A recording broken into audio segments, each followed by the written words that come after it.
Hi, everybody. My name is Robin Mendez.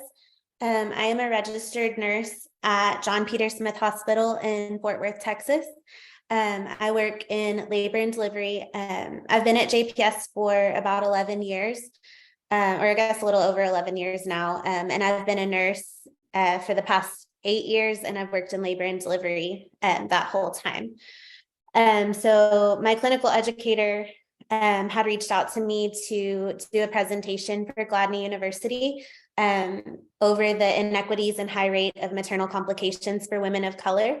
And I know that my hospital has been doing some quality initiatives to help with that as well. So I was able to compile some of our research from the past couple of years and incorporate that. So hopefully everybody can learn something that we're doing and maybe take some things to take to your organization to help make things better for our moms.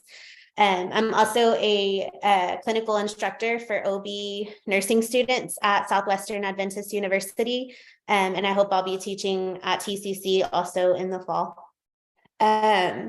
With that being said, this is my presentation. I titled it, "We Can Do Better, Reducing Maternal Disparities Through Quality Initiatives." I definitely think we can do better. So the objectives of my presentation today will be to share some statistics and initiatives from the hospital that I work for, inform about contributing factors related to the increasing morbidity and mortality rates in women of color, define implicit bias and structural racism, share information on and programs that contribute to the cause and outcome improvements. So a little bit more about the hospital that I work for. Like I said, I work at John Peter Smith Hospital. JPS is a safety net health system in Tarrant County, Texas, that offers comprehensive care through a 583-bed main hospital in Fort Worth, Texas, and over 40 community and school-based health clinics across the county. JPS delivers about 3,900 babies annually, and we are also a Level 4 maternal levels of care facility and the only Level 1 trauma center in Tarrant County. So we see pretty much the highest risk patients that are out there in our area. And we also get a lot of transfers from outside facilities that don't see as high risk level patients as we do. So we see everything. This is a statistic from the CDC that I found quite alarming. So according to the CDC, Black women are 3 times more likely to die from a pregnancy-related cause than white women. There are multiple factors that contribute to these disparities, such as variation in quality healthcare, underlying chronic conditions, structural racism, and implicit bias. Social determinants of health prevent many people from racial and ethnic minority groups from having fair opportunities for economic, physical, and emotional health. So I apologize, I don't have more current information.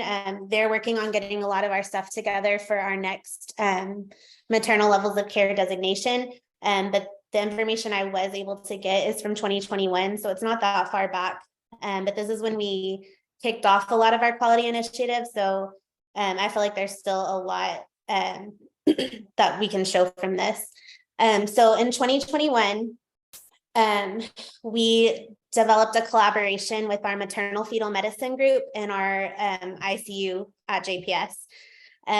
We developed this group to try and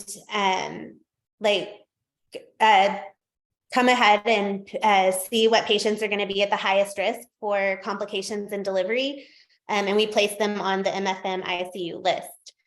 We have collaborative meetings with the ICU before these patients come in to deliver and try, if possible, to develop a plan to help them have the safest delivery possible. So in 2021, we had 35 patients that qualified or met criteria to be placed on the MFM ICU list. Out of those patients, 12 identified as Black or African American, and 9 of those were related to significant hypertension and cardiomyopathy, and we had 1 maternal death, which was a stroke. To finish out the statistics, we had 1 Asian, 9 Hispanic, and 13 Caucasian patients. So the below data is from January 1st of 2021 to June 30th of 2021. And this was case reviews based on triggering severe hypertension. Out of 143 patients, we had 0.6% American Indian, 2.8% Asian, 44.1% African American, 11.2 Caucasian, 0.6% Hawaiian, and then 40.5% Hispanic. I think I break this down further in another slide or two, but JPS does see a very high percentage of Hispanic population. So those numbers do always kind of trend higher in our statistics. But you can see how much higher risk African American women are in severe hypertension. So again, in the same time period of January 2021 to June 30th, we also reviewed postpartum hemorrhages. So for this, for these statistics, a postpartum hemorrhage is 1,000 mils or 1 liter or greater of blood loss. So we had 204 patients that met those qualifications. That's 0.5% American Indian, 4.4% Asian, 20.6% African American, 11.3% Caucasian, 1.5% Hawaiian, and then 61.3% Hispanic. So here's where I kind of break further down our population. So Black mothers represented 23% of 1,662 births in the 6-month time frame. In the first 6 months of 2021, we admitted and delivered 376 Black mothers, which comes to about that's where the 23% comes from. Of these Black moms who delivered during this time period, 29.3% had hypertension and 19.1% had severe hypertension. Among the remaining deliveries in that time period, 1,227 births of Hispanic and Latino, non-Hispanic Latino, 8.5% of them had hypertension and 6.4% had severe hypertension. So like I said in the previous slide, we have a very high population of Hispanic patients, but even so, their risk of hypertension and severe hypertension was significantly lower than our African-American moms. So with that said, our Black maternal patients were over 3 times more likely to have severe hypertension. The Texas DSHS issued a call to action, which consisted of 3 sessions on morbidity and mortality, with 1 specifically focused on disproportionate morbidity and mortality for Black mothers. So this just explains a little further the comorbidities that our women of color experience. Racial and ethnic health disparities are complex and reflect multiple inequities, from patient characteristics to healthcare policies. We had maternal comorbidities, particularly obesity, hypertension, and diabetes. And then that results in cesarean births, which are frequently identified as major patient level contributors to severe maternal morbidity and its rise over the time. These factors have all increased across recent decades and tend to be more common among minority groups. So JPS, like I said, we see a lot of high-risk patients. Our C-section rate right now is about 35%, which is pretty high. So we have some different programs going on right now to hopefully help reduce our C-section rate. But we get a lot of patients that come in that are previous C-sections, have had multiple previous C-sections, sometimes 3, 4, 5 previous C-sections. So there's not really another delivery method but to move forward with a repeat C-section on those patients. So in comparison to non-Hispanic white women, obesity and diabetes are more prevalent in women who are non-Hispanic, Black, Hispanic, Asian, Pacific Islander, and American Indian or Alaska Native. Additionally, hypertensive disorders, asthma, anemia, and cesarean birth are all more common in non-Hispanic Black women who also experience the largest burden of severe maternal morbidity. Therefore, it is reasonable to expect that these comorbidities, along with cesarean birth, may contribute to the disparities in severe maternal morbidity prevalence and trends. And so I just wanted to break down further and explain structural racism and implicit bias, because I feel like this is a big contributing factor to the problem that our moms experience. And so structural racism in healthcare can manifest as legislative policies, hiring practices, unequal resource allocation, and other inequitable practices that limit access to quality education, safe neighborhoods, employment, and other opportunities for some communities simply because of their race or ethnic background. And then this is a big one that I feel like healthcare providers in general can work on, and that's implicit bias. So implicit bias is unconscious favoritism toward or prejudice against people of a particular ethnicity, gender, or social group that influences one's actions or perceptions. It's a type of bias that results from the tendency to process information based on unconscious associations and feelings, even when these are contrary to one's conscious or declared beliefs. Implicit bias is thought to be shaped by experience and based on learned associations between particular qualities and social categories, including race and or gender. So when I was looking at the definition of implicit bias, I distinctly remember things in my own training that made me more aware of how we teach future nurses, especially as a clinical instructor, things that we need to be aware of. I remember having a patient that she wasn't handling labor very well. And I remember the person that was precepting me at the time made a comment that I needed to watch out, that she was a princess. And I was like, what does that mean? And she's like, oh, all patients of this particular culture act like this during labor. They act very dramatic. And she goes, like a princess. And she's like, you also need to be careful when you get her up to the bathroom, because they tend to faint or pass out or something like that. And I was like, oh, and as a new nurse, you don't know better. So you're hearing these things and you're just like, oh, this is how it is. And that's just one example that I really remember, but it can happen like across any different culture. People make associations. And so you have to really be aware of that and know that you need to treat your patient as a person, no matter what their cultural background or presentation is. So I definitely try to think of that when I'm teaching, that I'm just being like very straightforward and to the point and not putting opinions or things like that into our teaching. Okay, this is my video slide. They're gonna pull that up for us. So this video is kind of condensed down from a show called The Resident. I liked watching that show. It's over now, but you can still find it like on Hulu. But I wish I could show you the whole episode, because I feel like they did a very good job at painting a picture of an African-American mom that presented for delivery. The care providers weren't taking her concerns very seriously.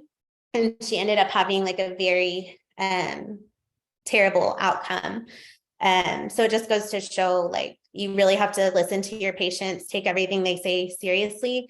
So this is kind of broken up, but the man in the video is the patient that the story was based upon. It was her husband.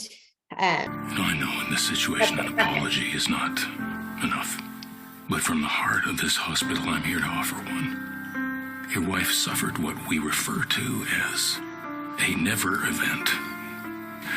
Something that should never happen.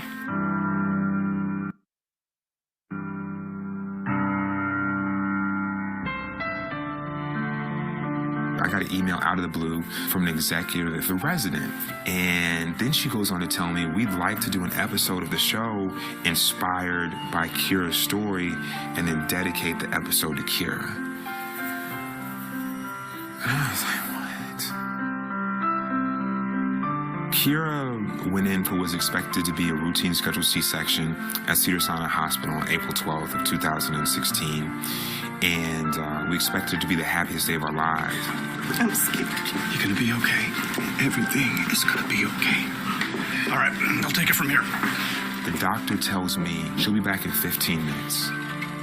15 minutes. And that was the last time I saw my wife alive. This happens far too often to women of every color. But it's 4 times more likely to happen to Black women. That's a fact. The way that she touches people's lives and the way that her story resonates with people never ceases to amaze me. And I'm so honored to see these talented, gifted actors pouring their hearts into these roles. What we've accomplished together here with the residents, just couldn't have a better time for us to rally and come together and raise awareness about this issue.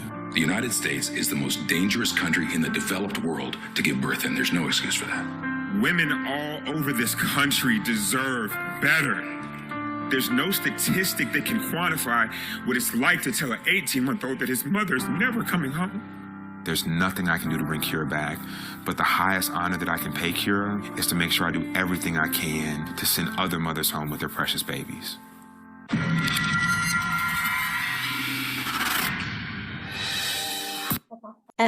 I don't know when I'm supposed to do questions, but this one's quick. I can answer this question that came in the chat from Natalie. It says, does your hospital ever schedule C-sections because of doctor schedules, or does JPS only do C-sections out of mom-baby necessity? Just curious. That's a good question. So I will say we don't generally schedule C-sections ever because of doctor schedules. So being a level 1 trauma facility, we always have providers. Like, it's not a private hospital, it's a county hospital. So we have in-house physicians 24 hours a day attending, and then we have a big residency program. So we schedule our patients in clinic based on their clinical presentation. So mom baby necessity. They generally don't schedule a C-section before 39 weeks unless it's indicated by our maternal levels of care providers, or unless they present into triage with a medical need. But our doctors are scheduled way in advance, but they don't schedule, they don't usually have private patients unless it's like an employee or something. And even then they schedule based on the necessity. So this is a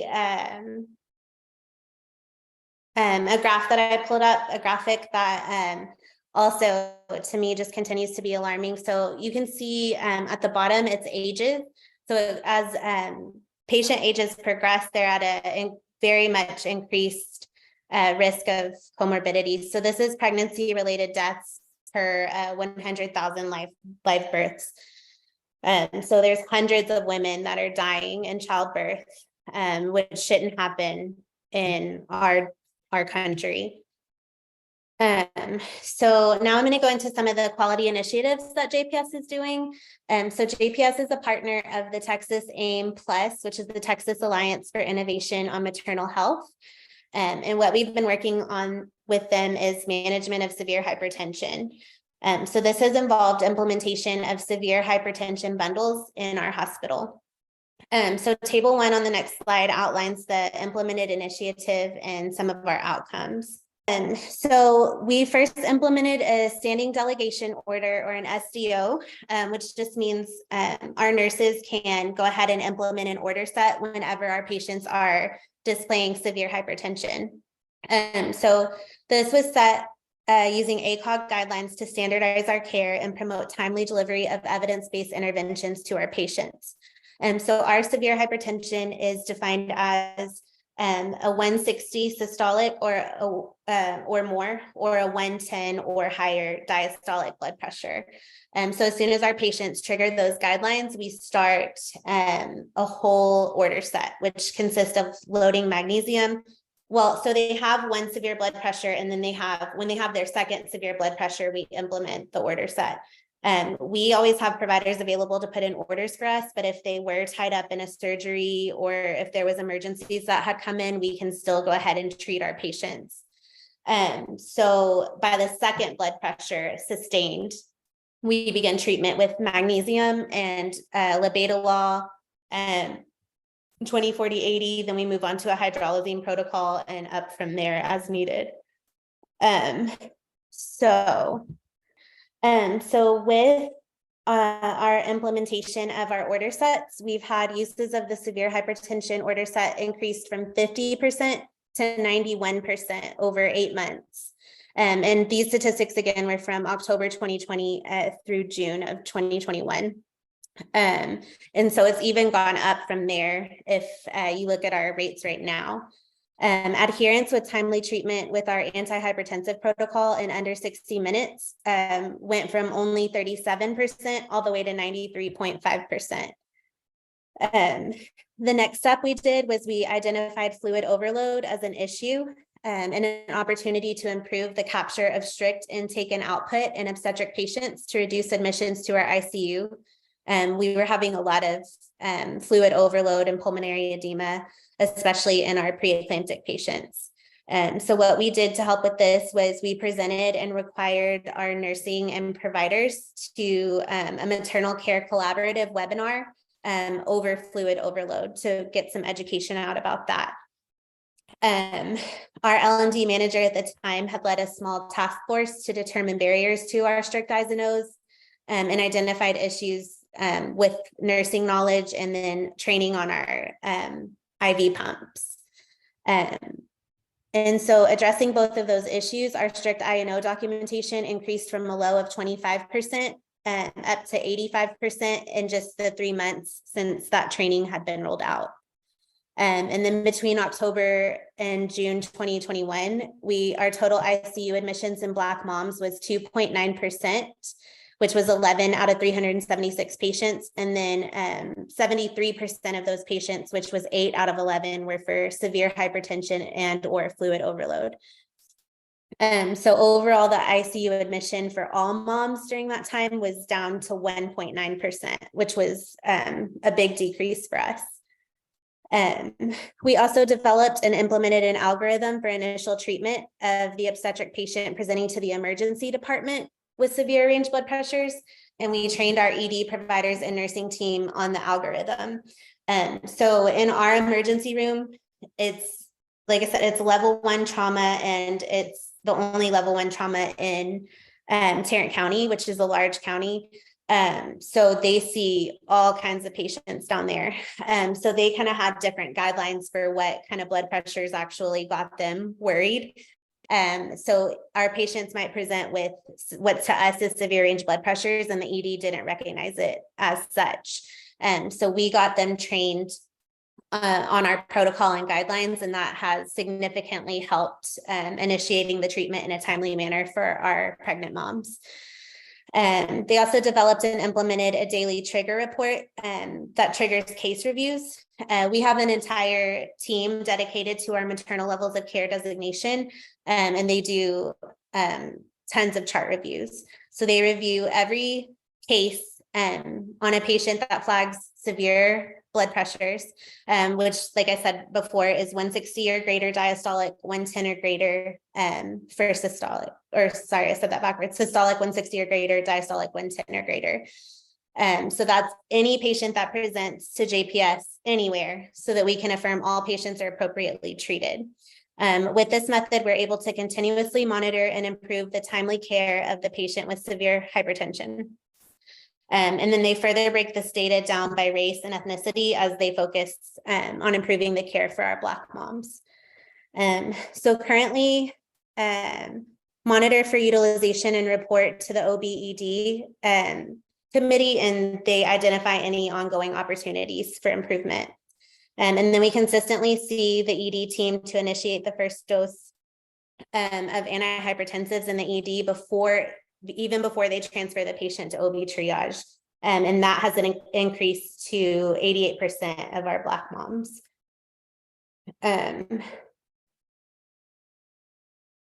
Okay.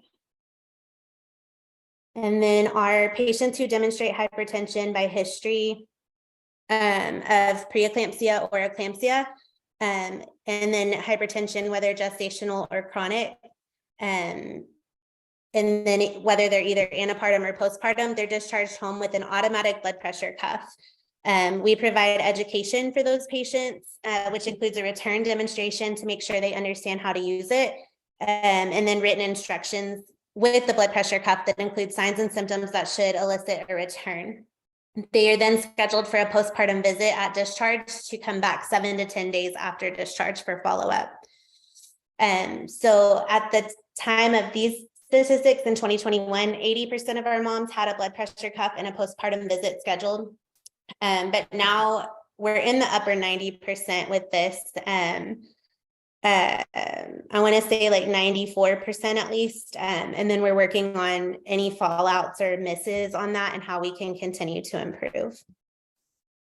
So the next thing I'm going to share were the goals and outcomes that came along with the table I just shared, but it was very wordy, so I didn't put it all on the slide.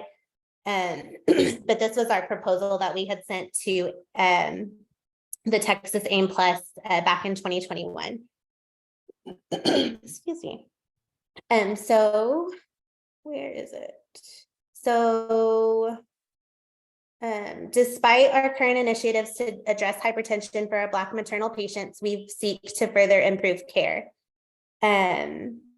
Our goal is to reduce the morbidity from the disproportionate burden of hypertension in our Black moms. For this, we would like to optimize their health and control their hypertension as they enter prenatal care, with a long-term goal of continuing to monitor their cardiovascular health in the 1-year postpartum period.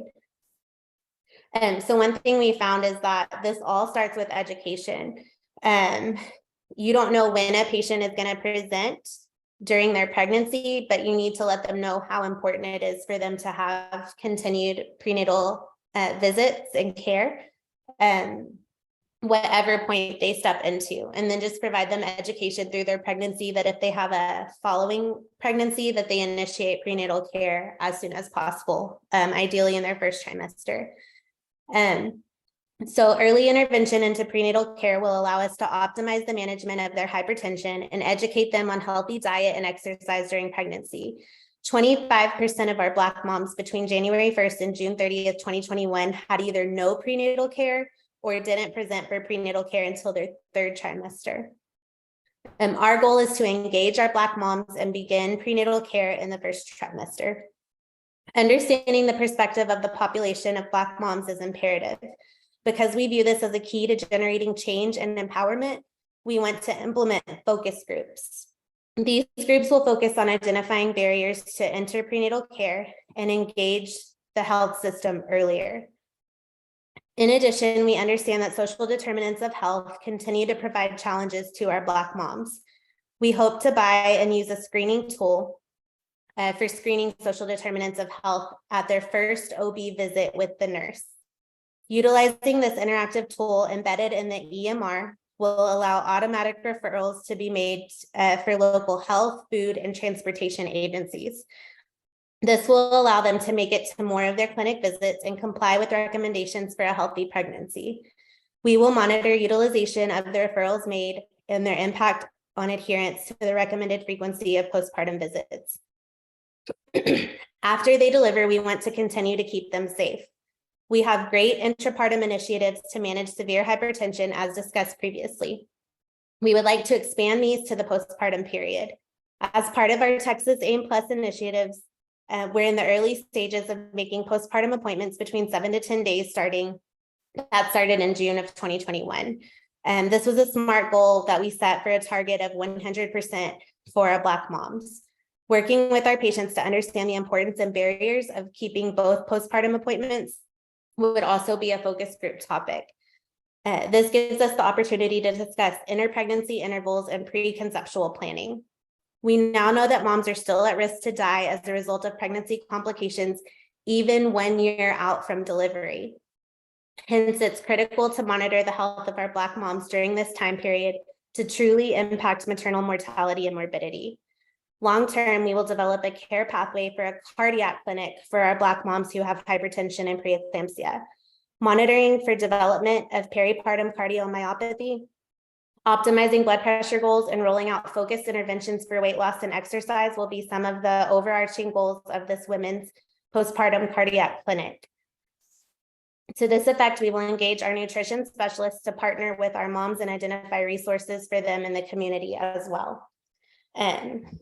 So that's something that they had put in our bond proposal, and they're working hard to try to get that clinic up and running. Excuse me. Okay.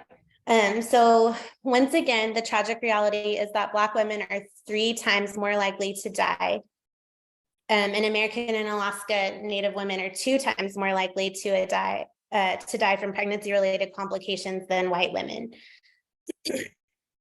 A growing body of research documents the role that structural racism and implicit or unconscious bias plays in generating health disparities across a spectrum of outcomes. So as healthcare providers, we must be conscious of how structural racism and personal bias may translate to patient care and health outcomes. Ensure every patient is provided respectful, patient-centered care. ACOG makes the following recommendations for OB and gynecologists and other healthcare providers to improve patient-centered care and decrease inequities in reproductive health care. So what we need to do is inquire about and document social and structural determinants of health that may influence a patient's health and use of healthcare. Maximize referrals to social services to help improve patients' abilities to fulfill these needs. Provide access to interpreter services for all patient interactions when patient's language is not the clinician's language. And this is a big thing at JPS. We get tons of different languages from different countries. So we have a very good language services program.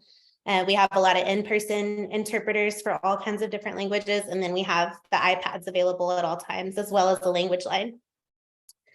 Recognizing that stereotyping patients using presumed cultural beliefs can negatively affect patient interactions, especially when patient behaviors are attributed solely to individual choices without recognizing the role of social and structural factors.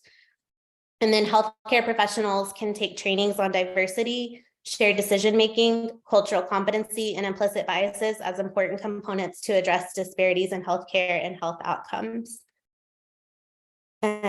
So this is a project that's supported through partnership with the CDC Foundation and that I've been looking into. And I just think it's like a really good thing to keep in your mind, if even just the slogan, which is don't just listen, hear her. So as a healthcare professional, you play a critical role in eliminating preventable maternal mortality. One part of the solution is to really hear women's concerns during and after pregnancy and engage in an open conversation to make sure any issues are adequately addressed. Listen to pregnant and postpartum women if they experience concerns. Help your patients understand the urgent maternal warning signs and the need to seek medical attention right away. When patients are engaged in their healthcare, it can lead to improvements in safety and quality. Take steps to make them feel understood and valued during their visit with you. Here are some things that may make a difference. Ask questions to better understand your patient and things that may be affecting their lives. Help your patients and their support persons understand the urgent maternal warning signs and when to seek medical attention right away. Help patients manage chronic conditions or conditions that may arise during pregnancy, like hypertension, diabetes, or depression. Recognize unconscious bias in yourself and in your workplace. Provide all patients with respectful care and address any concerns that patients may have. And then these are some organizations I found that are dedicated to the cause. You have the Black Mamas Matter Alliance and Black Maternal Health Caucus, National Birth Collaborative, Black Women's Health Imperative, and then Kira, for Moms is the husband we saw in the video. That's the organization he developed after his wife passed away. And then that's it. And let me see, there's another question. Does your hospital ever schedule C-sections? Oh, sorry, I'm on the wrong tab. You spoke about a bond issue. My assumption is the future clinic will be for preventative prenatal care rather than reactive. Yes, that is the goal for the start. For our patients with known cardiac problems, because that number has been increasing for us. We've had a lot of patients that we've had to, with our OB ICU collaboratives, we've had to put them into telemetry monitoring, which we don't currently provide on our floor. So that's kind of something that we're working to make more of a seamless transition for our patients, because we're having to put them on a telemetry unit. And that means we have to pull one of our labor nurses to handle the pregnancy part and the fetal monitoring. So this will hopefully help us make sure that their prenatal process is more smooth and that we're prepared for their delivery in the best way possible for them. So, and that is all I have. Is there any other questions? Thank you so much.